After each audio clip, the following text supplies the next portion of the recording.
Engage fluo injectors. Engaging fluo injectors. Fluo reactors at 80%, sir. Fluo containment field is destabilizing. Emergency fluo containment protocols now. All hands brace for impact. Brace for impact in 3, 2, 1.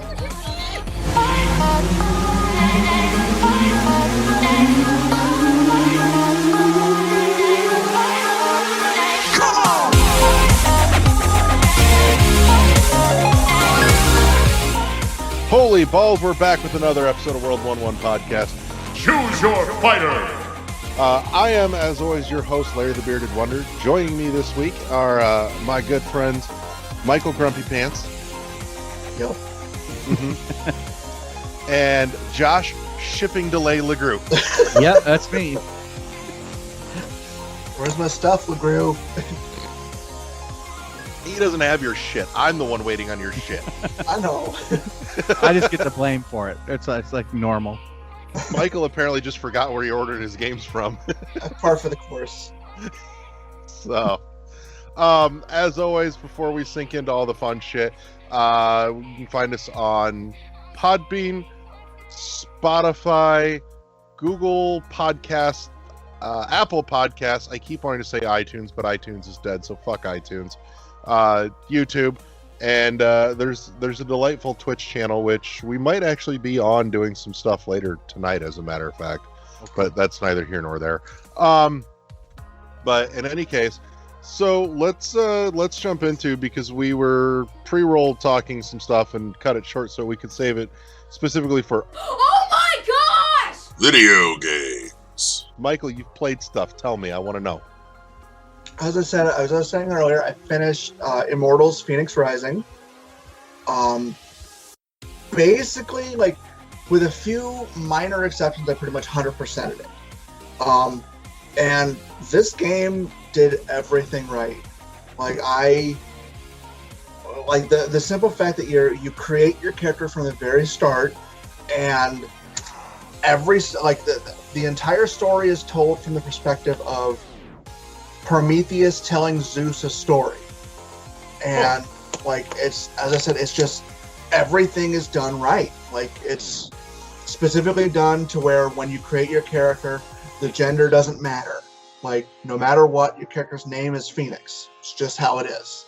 Whether you make a male character, female character, there are little, the gameplay itself is very Breath of the Wild. From what I understand, they also borrowed heavily from some of the later Assassin's Creed games. I wouldn't know. I've never actually played any of them. But it all worked. Like, there were very few things that were clunky or anything like that. My favorite aspect of the game, though, is the quirks to it. Like, for instance, in the Hall of the Gods, where you upgrade everything, right? Mm-hmm. Kind of like Breath of the Wild, when you got the the spheres from the you use that kind of stuff to power up your stamina, to power up your how many arrows you can carry, all that. And every time you put sink some in to actually power it up, there's this little kind of, like, for instance, when you do when you power up your stamina, there's like a Zeus's weight bench that she has to use, and so she does this whole montage of working out, like with Hermes, who is kind of your sort of pseudo companion, helping you through. He kind of sarcastically is poking fun at you the entire time. As I said, every single thing that you upgrade, there's this little montage of her making it better. And it was always enjoyable. Like, I had a lot of fun with this game. And I know there's DLC coming for it that I'm actually really looking forward to, because it's not just, hey, here's an extra mission. Apparently, it's like one of them is going to delve into an entirely different, like Eastern religions, stuff like that. Really? Yeah, which... Okay, that's news to me, and now I'm way more excited to sink into this, because I picked up a copy. Yeah, you should check it out. As I said, because it's Breath of the Wild without the parts that made Breath of the Wild tedious. Especially What would you once, classify as those bits? like they streamlined the glider aspect. Like you get Icarus's wings very early on in the game. And they first of all they allow you to double jump at any point. Second, not only can you glide, but once you unlock it, you unlock the boost glide, which allows you just to glide farther and faster, so long as you have the stamina to allow it. They streamlined a lot of the things from, that Breath of the Wild basically started with. As I said, I just enjoyed the shit out of this game. I'm really looking forward to the DLC. I know the first one apparently is supposed to drop sometime in a couple weeks, and they're supposedly every month afterwards. There's going to be 3 of them. What else? They can hold that release schedule. I'm impressed. Yeah, I'll believe it when I see it type situation. I also I managed to get the game on sale, and I also but I ended up paying for the season pass, which cost me the same as the game, which that's a little salty to me. But if it really is a whole nother area type situation, I'm okay with it. Yeah, I was gonna say, depending on how much content is there in comparison to the game. I think the thing that as I said, the story is fantastic. It's a lot of fun because it's Greek pantheon, but it's very tongue in cheek. Like, for instance, the first time they say Hercules, they don't say Hercules because his name is technically supposed to be pronounced Heracles. And when the first time they say it, Heracles, Zeus says yes because that's the way it's actually pronounced. And as I said, it's very tongue in cheek like that. I really had a good time. But I think one of the best aspects is they did a New Game Plus for it. And New Game Plus, you keep everything. The only thing that happens is you lose the map and everything resets. However, all the gates of Tartarus, which is basically the shrines of this game, they all reset, but you still have all the power-ups and everything you were already carrying, which means you can get everything again and continue making your character stronger. Okay. So it's like a New Game Plus in a way. Yeah. Yeah. And as I said, it's just there are multiple. So far, I think I found 24 different mounts. The mounts aren't as difficult to get in this as they were in Breath of the Wild, but they also don't mean as much since you can glide everywhere. Yeah. I don't think I really ever fucked with the horses in Breath of the Wild, honestly. I didn't either. Honestly. No, I caught them, one or two just for shits and giggles Just because to I wanted have to see the skeleton one. Yeah, I got the skeleton one, and I got did you get the giant one? You mean the what is it? The King of the Mountain? Yeah, the giant. Yeah. Yeah, I managed to catch him and actually stable his ass. Which I'm sure is funny because he looks like he barely fit in that stable. Right. And then of course I got Epona just from the Wii or the Amiibos, but yeah. Right. Yeah, as I said, it never occurred to me to use the mounts because I was just running everywhere. I don't care. Yeah, it was fucking fun. Which I mean, I give them that. It's like they made a world that was more fun to, actually walk around and soak in rather than just, want to blitz through. Right. So, I will say with Phoenix Rising, the one aspect I thought was kind of meh is I managed to catch a Pegasus and it cannot fly. Aw. The only time it opens its wings is if you jump it off a cliff. It'll glide down to the ground. I don't know, maybe it's a cursed Pegasus. I guess. I do have a black unicorn though. Ooh. Uh-huh. And the only real difference in any of the mounts is how much stamina they have to gallop. You know? Eh, But, nothing all that critical. yeah. As I said, like, everything you get is story-based, and as I said, it all works. It meshes very well. Like, I think, actually, once you start playing it, I think you're going to enjoy the shit out of it. I probably will. I need to. It's I'll also talk very, about it when it's very my turn. light-hearted game. Like, it's Right. not one of those because I said I just got done with Ghost of Tsushima before that, Right. and Yeah. it was a great game, but very heavy. Yeah. It's a serious game. Yeah. It's And a serious this game is people, not. serious game, serious shit going on. Yeah. Yeah. So, anything else been grabbing you that you've been playing the last week? No, not really. Like I said, I poured about 70 hours into Phoenix Rising. Nice. There were, as I said, one of my other favorite parts is not all of the gods are represented in the game, just specific ones. But once you introduce them to the Hall of Gods, they'll, in the background for no reason, just start snarking at each other. Aphrodite will constantly make shady comments about what you're wearing, stuff like that. I support this wholeheartedly. Yeah, it's, as I said, it's really well done. I kind of hope they do more with it, like something. Right. Because I'm not like this. I don't buy a lot of AAA games. Yeah. And like this is kind of put out by Ubisoft. I think this is honestly the first thing by Ubisoft I've ever bought. Really? And I'm not a big fan of some of their business practices and things like that. But I was interested enough in the game that I kind of, broke down and bought it anyway when I found it on sale for basically half the price. You didn't do any of the Raymans? No, I've never even seen one in real life.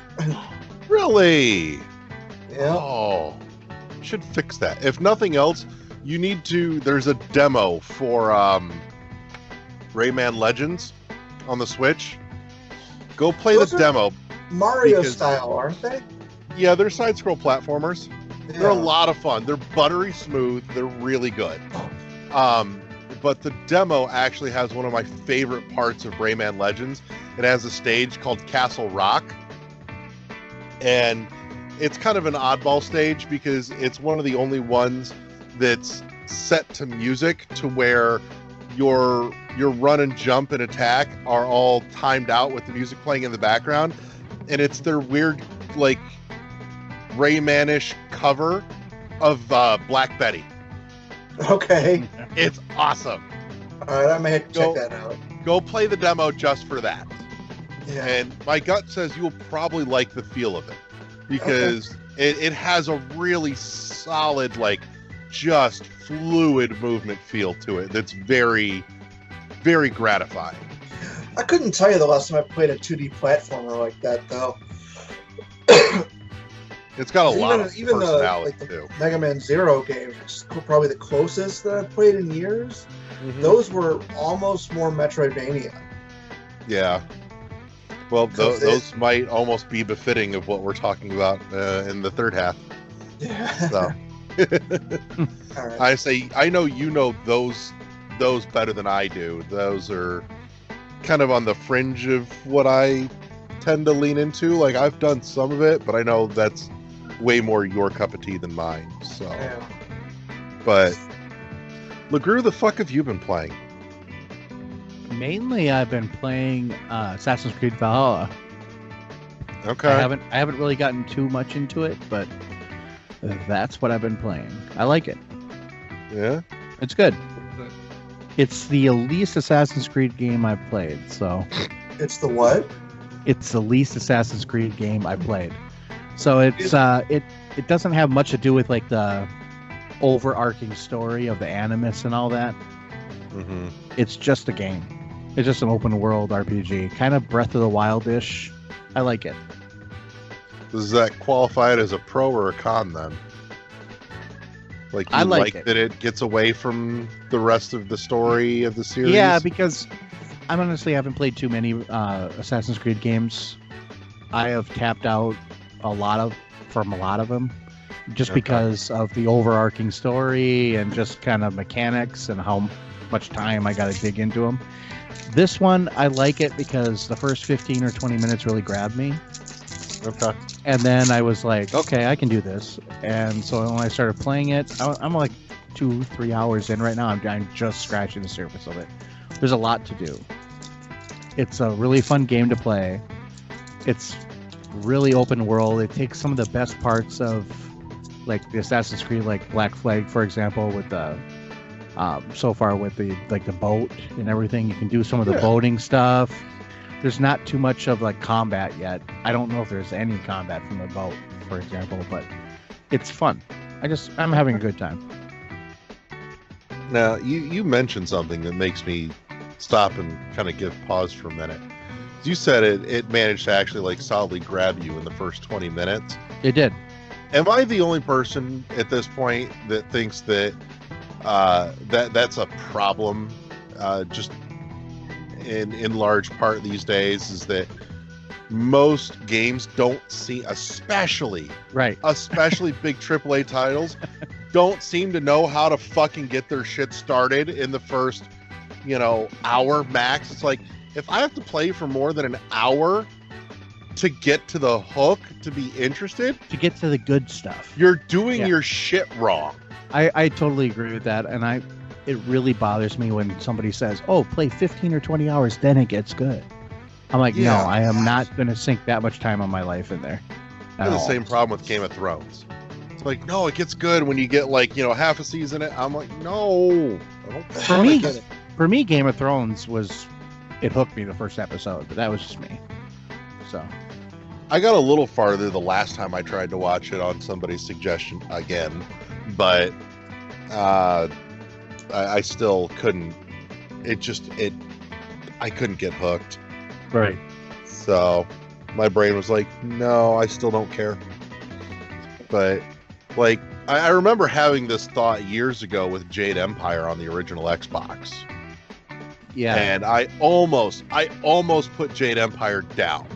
I was right about the hour and a half mark, and I'm like, and then I don't even remember what the fuck it was that happened, but something happened. I'm like, all right, I'm in for this. This now has my attention. But It's like, why can you not set something up to hook me in the first like 20 to 30 minutes? Yeah, I mean is a problem. Yeah, and the thing, and I won't say it's exclusive to, but I will say you tend to see it. The bigger the game, the more prevalent that issue is. Like, I play indie games, and most of them I'm right in because they waste no fucking time getting to the point. Well, if they don't, you're just not gonna play. Yeah. It's almost like artificial padding. Yeah. Uh-huh. And they're stretching it out. What could have been a concise gaming experience and just stretched and dragged it out to make it so they could say, hey, our game is 60 hours. Right. Yeah, it's like, I don't care if your game is 60 hours. How much of that is shit I don't want to play? I mean, at this point in my life, if a game is shorter, it's actually more enticing to me. Yes. Mm-hmm. I get that quite a bit, actually. Like, I'm sitting on Control right now. I'm sitting on Control is so good.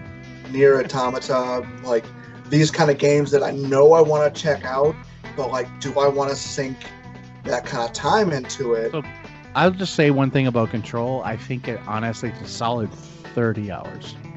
I bought it on your recommendation, actually. Oh, good. You said it was really good. You kept talking it up. I loved it. I love it. And I managed to find a deal on the deluxe version of it. Sure, like $20 or whatever. Yeah. So the moment I'm a sucker for special editions anyway. Like, the moment they say steel case, my ears perk up. Right. Same thing happened to me this week with Ida from Super Rare. Oh, yeah, you got it? I pulled the trigger. I also actually Ida or Ida. Ida, ITTA. It's ITTA. Ida. It's a story-centric bullet hell boss rush game. Oh, I know what you're talking about. Yeah, I'm gonna let this one go, I think. I also actually sprung in for the super rare membership for this year. Oh, wow. So it was a early Valentine's Day gift from Zoe, and so offloading that cost meant I had a few extra dollars to justify the membership. So, but so yeah, but actually on the back of what we were just talking about and kind of what you guys were saying with padding and big games not getting to the point, I started about a week ago playing one out of my recent backlog. I picked it up maybe like 2-3 weeks ago. Yeah. Because I'd been eyeballing it and going, I want it, but I kept balking at the price point, and I kept thinking this will go on sale. No, I'm just like, fuck it, I'm pulling the trigger. So I picked up Ghost Runner, and oh my god, so good. Like it has. Go for it. I was just gonna say I looked at it because you were talking about how good it is, and I'm like, I know it's like $29. I'm like, is that something I want to buy, or I should want I to wait? wait out before I actually look into it. I've only got a couple hours in, and I already feel like I've well got my $29 worth. Okay, because what I was looking on their website is they have a Series X edition or a update coming, and when they do that, then I think I might jump on it then. Yeah, so this shit's like hella awesome. Michael, I'm pretty sure you will probably not. This won't be for you, but Josh, I feel like you could totally dig the shit out of this, and I'm betting Dylan would too, actually. Yeah. So the best way I can explain it here is, one, yes, the price tag is wholly justified. Yeah, it's an indie, but it's like a well done, very high polish first person, and I can't call it a shooter because there's no guns. Right.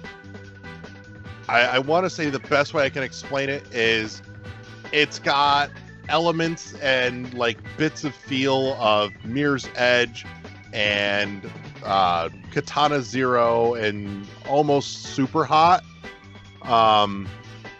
It's very quick paced.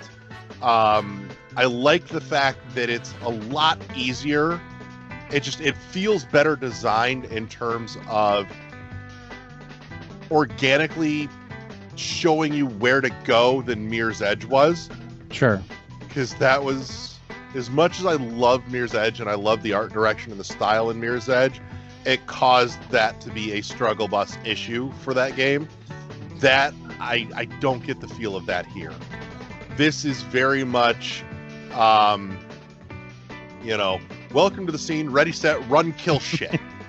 And you're running around and you're just fucking slicing through dudes with your sword and running on walls and grappling off of shit. And all of it just feels butter smooth and so good. I'm just like, yeah. And when you fuck up, because again, everything is one hit kills. You have no health bar. Take a hit, you're dead. Right. But you've got real quick checkpoints, and the reload is you're just ready to go again. So it's kind of got like that Super Meat Boy Celeste thing, going where it's like short segment, you're gonna fuck up a bunch, but you're gonna be going again like that. So it gives you that one more time loop feel. It's got in my system. The 2-minute opening cinematic is worth 10 out of the $30 of the price tag alone. So, like, holy shit, that was cool. And I'm legit actually starting to get into the story in here too. The story is piquing my interest. So it's really got all the good pieces together. Right. Like nothing got left on the floor here. I'm impressed. Like I don't remember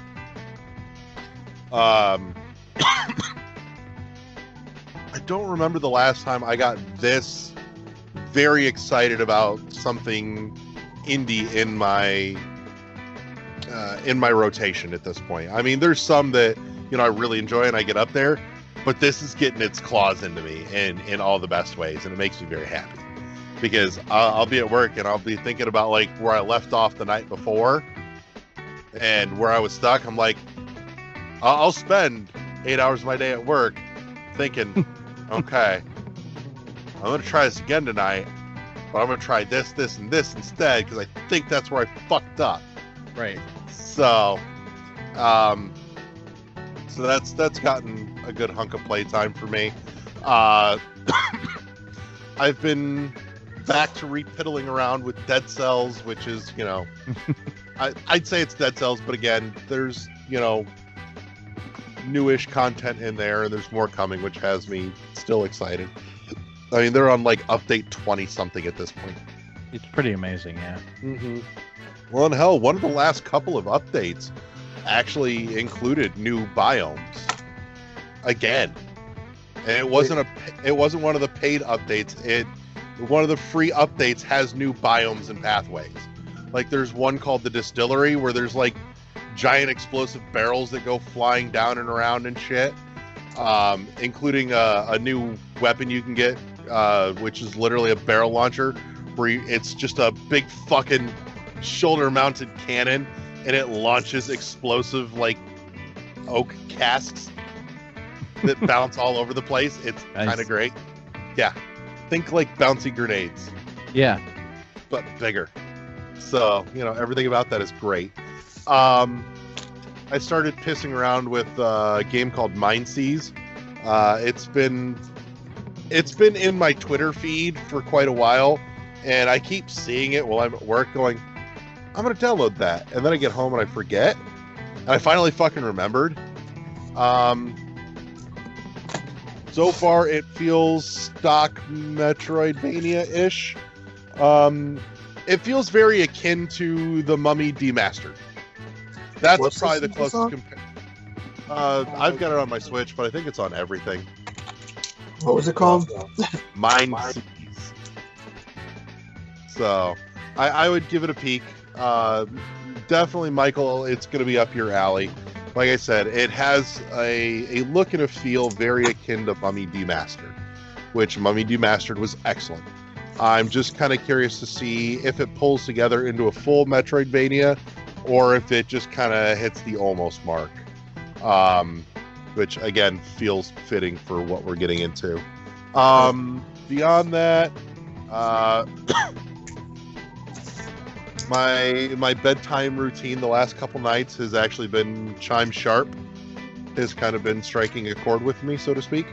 I find myself missing terribly the original selection of songs from Chime when it was on the 360.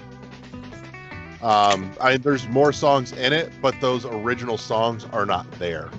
And I'm like, no, I want to play those songs. Right. Downwell is finally starting to get its hooks into me. I should be fighting that off. No, have not touched it yet. It It was like 30 cents when I bought it. it's 30 cents well spent. Yeah. So it's quick, like 5-10 minute run fun. So and then yesterday and today I in anticipation for today's topic, I've also been playing some SteamWorld Dig 1 again. Oh, okay. So but yeah, because that game will forever be infinitely replayable to me. Granted, I'm playing it on my Switch as opposed to my 3DS, because that game will probably forever feel the best to me on 3DS. But I didn't feel like fishing out my 3DS and seeing if it was charged. So It's not. actually, it might be. I don't know if it holds a charge that long. Mine We're has held a about to charge find out. for months. We're gonna find out right the fuck now, because I got know. mine. I bet you mine's been sitting there longer. I gotta know. I feel terrible. It took me half a second to remember where the power button was.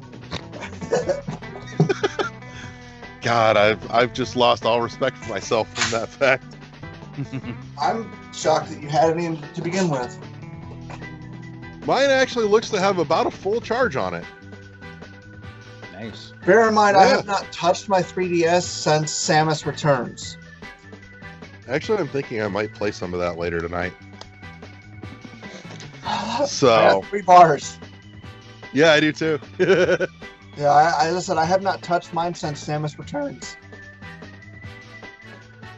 Yeah, I don't think mine's charged I've at got all. so many games on mine too. I really do. Between that and my original DS to play on there. So, which reminds me, Michael, since you've got yours out, did you ever play Scourge Hive on the DS? No, you loaned it to me forever ago, and I never got around to checking it out. Oh, you would love Scourge Hive. That's a thing you should put on your list at some point. So, I did download the first 2 Breath of Fire games on here, though. oh, did you? Oh, Nice. yeah. I loved those games. Right on. Never beat the second one. Second one's the only one I've never finished. Any particular reason? Just something happened and I got sidetracked and never went back to it.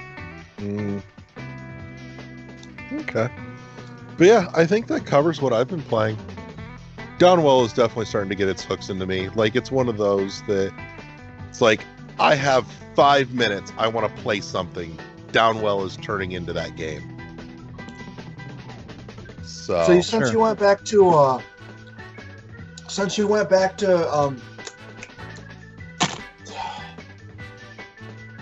60 hours kicked my ass this week. Dead Cells. Yeah, thank you. Are you still messing with Slay the Spire? I haven't put it in the last couple of weeks, and part of me wants to, because I've finally like hit a major benchmark progress-wise with Slay the Spire, and part of me is like, no, leave it alone, or it's all you will play again for another 6 months. Like, been that's really a wanting to check dangerous out- drug to me. I've been really wanting to check out. I think it's called Monster Sanctuary or something like that. I don't think I'm familiar. It's a newer game that just recently was released on the Switch. It basically seems like a Metroidvania Pokemon. Like, What? literally, Really? all your attacks are you capture and get these creatures to help you fight. I'm Like, looking it it up seems like now. some Dylan might be interested in too, because I know he really likes the whole Pokemon type thing. Yeah. But yeah, as I said, it's like Monster Sanctuary or something like that. Yeah, I got my Switch over here. I'm gonna check it out real quick. Looking this shit up. I also want to pick up Wingspan at some point.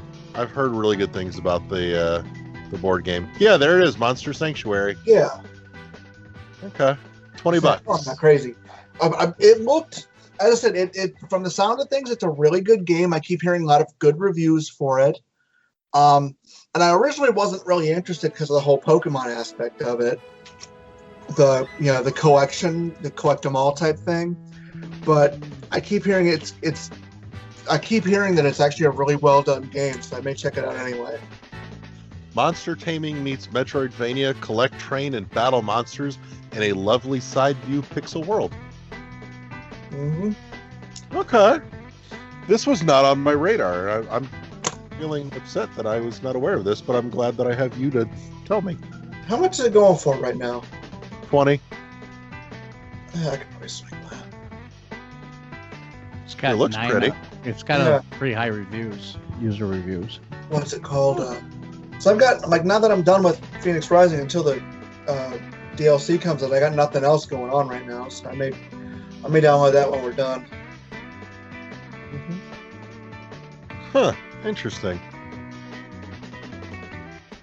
I feel like this could ride that line for me of pushing me off from leaning more into the Castlevania side of things, just in terms of like RPG management elements. But I'm looking at it going, this looks hella fun too, so maybe? I'm thinking if I can find it on sale, it's on my wish list now, so if I see it on sale for like 10 to 15, I would probably pull the trigger. That's my hunch. So, but no, I'm glad you said something, because that's now got my attention at least. So, and for the right price, I will jump on that. I like the aesthetic to games like that too. Agreed. Like, so that's why I really enjoyed Monster Boy, I think it was called. Kind of had a similar aesthetic. Monster Boy was a lot better than I was expecting it to be. So, but yeah, that's what I've been playing.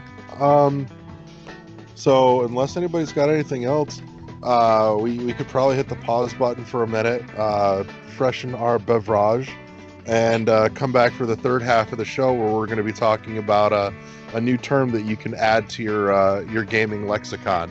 So I suppose we may as well take a quick break. And we're back with the third half of the show. This week we're going to deep dive into a topic that is near and dear-ish to me. Came up in conversation in our group chat this past week, and I decided that there is a genre descriptor problem in the industry that affects me directly, and I'm tired of it, so I fucking fixed it. Yeah, so you we're did. Talking about it. All right, so I think we owe it to everybody for you to give a primer on what you're talking about. Yep. So,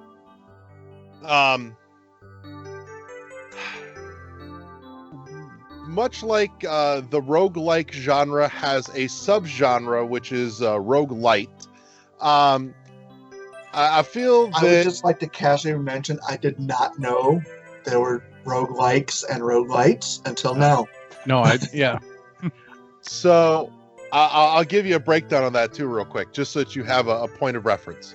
Roguelikes are pure rogue games where run over run, nothing carries over. It's full fresh start every time. So I would say like Binding of Isaac, is full on roguelike. Yep. Dead Cells is roguelite because yes, it's die start over. But in attempts to complete the run. something. Right. Like Hades also. Exactly. There's some permanent progression aspects. Would be a roguelite. So there is a distinction in those two, and a roguelite would qualify as a subgenre of the roguelike, essentially. Or of the rogue genre. That said, we've talked about it in passing a few times, the fact that, especially amongst the indie scene, that a lot of games like to tag their product as a Metroidvania because it's become an attention-getting buzzword. And frankly, I've come to the conclusion that term is getting misappropriated in a lot of these cases here. Some culprits being Dead Cells, Kunai, a handful of others, and thus it occurred to me we should have a subgenre of Metroidvania. I'm calling it the Microvania, and it's good. where So your baseline Metroidvania, for lack of any better way to put it, is essentially what defines it is the center section of a Venn diagram of a Metroid game and a Castlevania game. All those things in that center section that you'll find in both, you have all of those, you have a Metroidvania. If you're missing a piece or two of that center section of that Venn diagram, you have a Microvania. So games like Dead Cells, where it's got some elements thereof in there, but it's not, like one big cohesive world. Microvania. Kunai, iconoclasts. They don't hit that big interconnected world in a meaningful way. Kunai kind of has that world, but not in a way that's actually pertinent to the world design, where, you're not backtracking for the fact that you couldn't get somewhere that you saw before until you did something later kind of thing. That's not really there in Kunai. It's very linear progression. Thus, qualifies as a Microvania. And frankly, the term needs to stick because it's a better descriptor for a lot of the stuff that's rolling off the indie game assembly line than trying to put everything under the actual heading of a Metroidvania, because a Metroidvania is something very specific that has to have all those pieces, or at least all those certain pieces, in order to actually hit that mark and be that thing. Right. And there are games, and there's a lot of games that come close, and it's not to say that they're bad games by any means, but they're not this thing that they're attaching their label to. So I feel it's worth just differentiating and creating a distinct classification subgenre of. So, like SteamWorld Dig 1 would classify for me as a Microvania. SteamWorld Dig 2, full-blown Metroidvania. I still need to check those out, but I've downloaded them. Dude. I just haven't played them yet. Oh, you'll adore them, dude. You will absolutely. You can do the first one in just a couple of hours. The second one's definitely meatier, but again, the second one actually hits the criteria of a full Metroidvania. The first one, not quite. It's very linear progression, just in a straight line down. So, but yeah, so that's where my head's kind of been at for the last couple days, and I would even venture to say that a Microvania doesn't mean that it's missing any one particular piece of that formula. Just missing but- something. Right. It's missing one of the ingredients that puts it all the way to a Metroidvania. But I'm curious for your thoughts on this. Like, I want to know, what do you think? Is this superfluous? Because LeGroux at one point in this conversation this week said it feels like gatekeeping, and then he seemed to change his mind. Well, I always am under the impression that the term Metroidvania is gatekeeping, because you have to know what a Metroid game is and a Castlevania type game is. You have to know the term to use the term. I wish we could come up with a term that doesn't use other games to describe a game. I was actually going to ask, unlike, for instance, the Switch Network, they don't actually use the term Metroidvania to describe anything, do they? Right. They don't actually use that term. It usually falls under a broader heading of adventure game, but the thing is, adventure is way broad. And not only that, but adventure games, like what adventure games are, is not what these are at all. I mean, there's a part of it is adventure. Yeah. But it's such a small part that I could say it's not an adventure game at all. And I think that would be relative. But I know, I've been always racking my head with this and figuring, I like the term. I like separating them because you're right. There are games that do portions of it right, but not everything right. And there are games that do everything right, and we should segregate those. I don't know. I like the term. I just personally don't like the term Metroidvania, so I'm trying to always figure out what we can call it, but we can't call it anything else. And that's the thing. It is what it is. Yeah. It's hell, we've done an episode or two on that subject. Yeah, we have. In the last year and a half. And the thing is there's nothing better. That's what it is. Yeah, there's not. But by the same token, it occurs to me just this moment too, I don't know how much it matters, honestly. Because, not anymore, I don't think. I think not just that. Oh, go ahead. But I was going to say, on the subject of it feeling gatekeeping, is the fact that you don't really see anybody getting into that genre that's not already in gaming. Like, it's nobody's entry point. And I get that. And my whole point on it is, how are we going to get new people into this? Right. If all of a sudden there's this huge, steep incline of knowledge that you have to know, how are we going to get new people with, and not like scare them off? Yeah.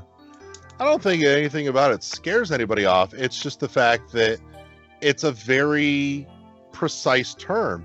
And I venture to say that it's kind of separating the concept of jargon from technical speech. You know, Yeah. they're really the same thing. It just kind of depends on what side of the knowledge fence you're on. You know, it's not that, you know, if you get somebody that works in engineering, there's a whole slew of terminology that they use that's very specific to engineering, and that terminology exists for a reason, to be specific about a certain thing. But if you're on the outside of that fence of knowledge, then you're like, oh, I can get it. It's just bullshit to me. And so, but the thing is they use those terms because there isn't a better term for it that's understandable, but as specific as it needs to be. And I think that some of this is just the growing pains of the gaming industry. Like Mhm. we're coming to grips with, like, maybe this is just the way we do it. Yeah. And there are certain things in certain industries and certain aspects of life and certain things that you get into that if you just don't know something, you just don't know it. Right. And if you want to get into it, like if I want to get into something that I've never done, I might have to spend 15 or 20 hours researching stuff and learning stuff. So maybe this is one of those things. I just don't know, but I'm always trying to leave it open for people, you know? Right. I mean, if somebody comes up with a fucking better term that actually works, I'm all for it and I'm on board. But I mean, no, I like your term smarter. for like the Microvania. I love that because it is getting out of this is a Metroidvania, because my main problem with the term Metroidvania was the blanket term it was being used Mm-hmm. to describe everything, Yeah. no matter what.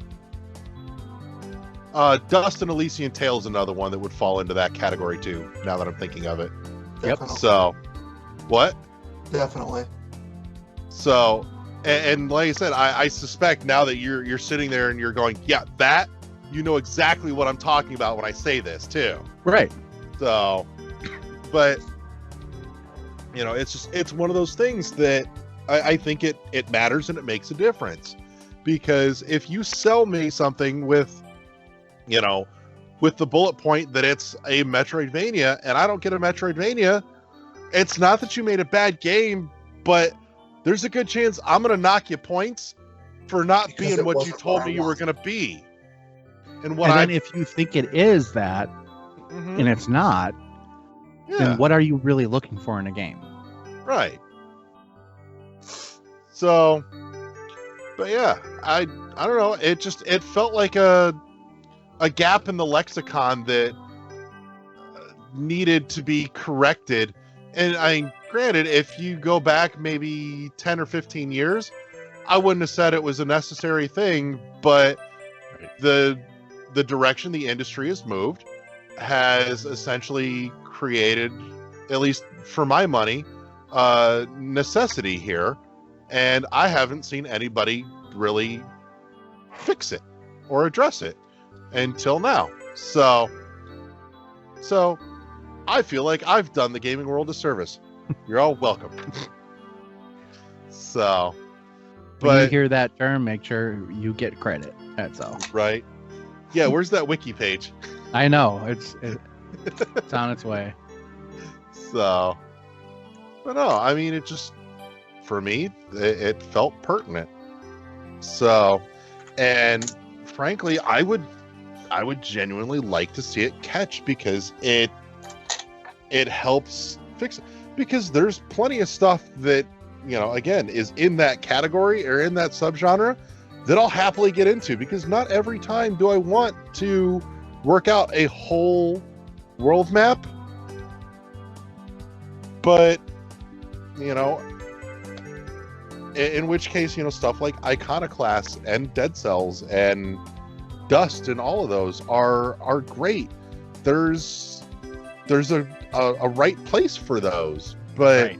like, man, you know, we just Zoe and I are coming up on the end of our watch through of Babylon 5 finally, and there's a line in there that has stuck with me for pretty much all my life.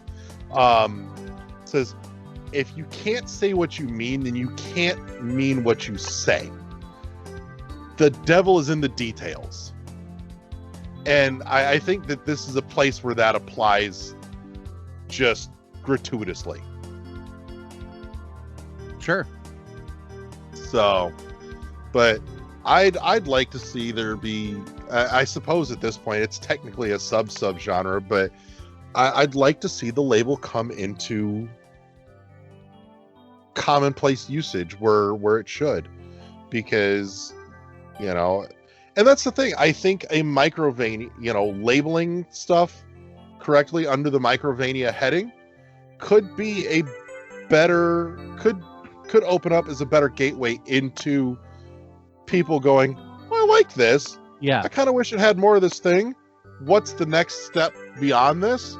And go, oh, cool, Metroidvania. That's like this plus this. Okay. Yeah, and I agree that I think labeling it correctly will help people understand what they like and don't like.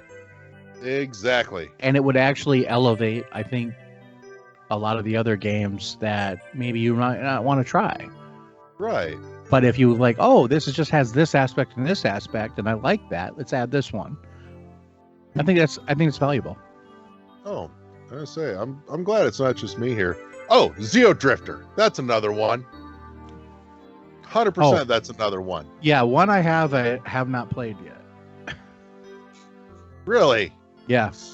Did you get your copy finally? You ordered one, didn't you? Yeah, I got it. But, you know, like everything else, it took forever. Right. Michael, I think you were the one that turned me on to Zeo Drifter. Mm-hmm. So, Fucking game I paid $1 for and enjoyed the shit out of. yeah. You know, and case in point here, you know, there's nothing wrong with it by any means, but would for your money, would you call it a Metroidvania? Sorta. Like, not exactly. See, and that's where the Microvania comes in. Right. Exactly what I'm talking about. So, and I honestly, I think Zeo Drifter was probably the game that got me thinking about it to start with, because I'm like, I know this, you know, like reeks of Metroidvania, Right.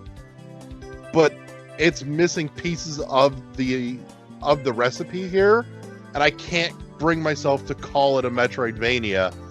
And from there, the explosion of titles that attach that word to it, I'm just like, something's not right here. We're missing something.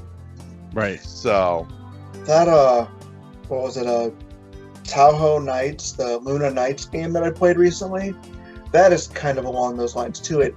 They touted it as a Metroidvania, but I can't put my finger on it, but it was missing something.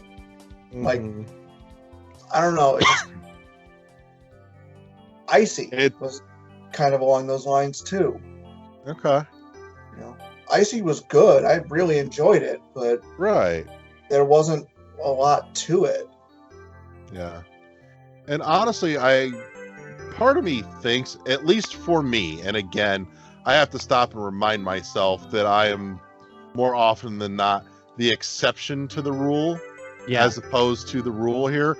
But that said, I would probably more readily and immediately buy a lot of these games for myself if they were properly labeled as Microvanias, because a lot of times I'm like, I hem and haw over it because I'm looking stuff up on it and I'm like, this could be what it says it is, but with the significant tendency of games to not quite be Metroidvanias but still attach the label, I start hemming and hawing over it. But if the term were in regular usage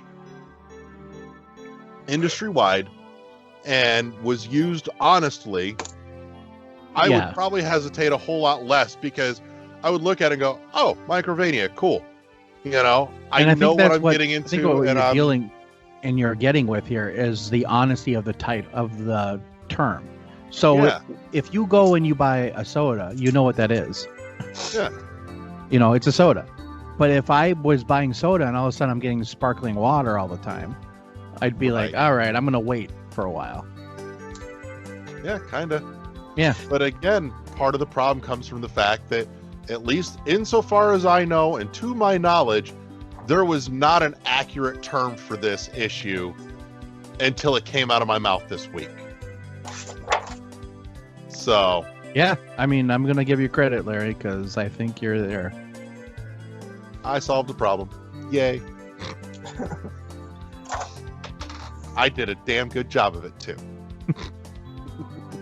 But yeah, so that's what's been on my brain for a deep dive this week is adding something important to the gaming lexicon. I won't by any means say I created a subgenre. It's there. It just there's no label for it. Definition. That's all. Yeah. So Which is just as important. now the question is, how do we get it circulating? We just start talking about it. YouTube comments. Mm-hmm. YouTube comments on NVC, and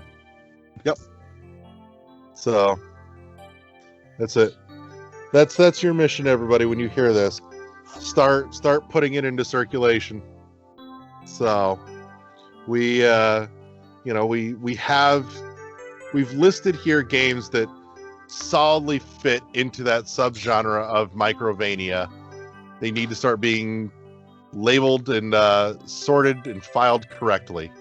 So it's for your benefit and my benefit, and everybody wins. And frankly, if they're smart, the developers and the publishers will get on it too, because there's a benefit in it for them too. So, because on top of that, they can start differentiating out, and you can start declutterizing, and you can stop the overcrowding of or at least the attempted overcrowding of the Metroidvania space, because a lot of them that are trying to get in and touch that space aren't there, but the constant overusage of that term for marketing purposes makes that space feel like it's way too crowded, when in reality, it's not as full as it appears at a glance. So right, and that's important. Mm-hmm. So, yeah, there you have it. Closing comments before we get the fuck out of here. I think it works. I'm Fuck just yeah. in awe that it works, and I like it. I'm proud of me. I'm gonna go get a cookie. Gold star. That's right. Larry. So, but all right. Well, I want to say thank you to both Michael and Josh for coming and hanging out with me this week. You're pleased with yourself now, aren't you? I really am. Oh God. And we'll be back next week. If you're hearing this, you are the GOAT here. We appreciate you tremendously for making it this far. And if you've self-flagellated enough to actually make it this far into the episode, aka the end, then you're clearly a glutton for punishment, and you should come back weekly, which means you should subscribe and or slide us into your RSS feed in the creepiest way possible. So I love that you probably had something horrible to say, but you just roboted out.